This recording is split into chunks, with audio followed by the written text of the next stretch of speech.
menjelaskan tentang ekosistem. Ekosistem adalah keterkaitan antar makhluk hidup dengan lingkungan yang sangat erat dan saling mempengaruhi.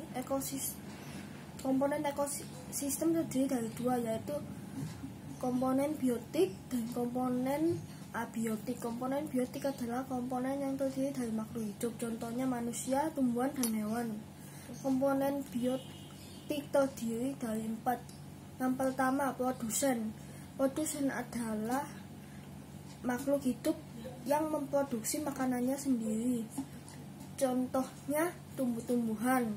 Yang kedua, konsumen. Konsumen adalah makhluk hidup yang memakan makhluk hidup lainnya, contohnya manusia, hewan, jamur, dan mikroba. Ketiga, pengulai. Pengulai adalah makhluk hidup yang berperan sebagai mengulai makhluk hidup yang telah mati, contohnya cacing dan bakteri.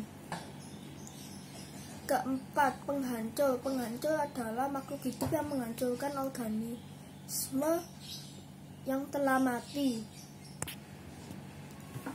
Komponen berikutnya adalah komponen abiotik. Komponen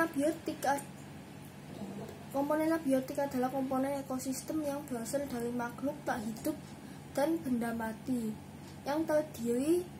Komponen abiotik terdiri dari air, tanah, udara, cahaya matahari, letak geografis, iklim, dan pH.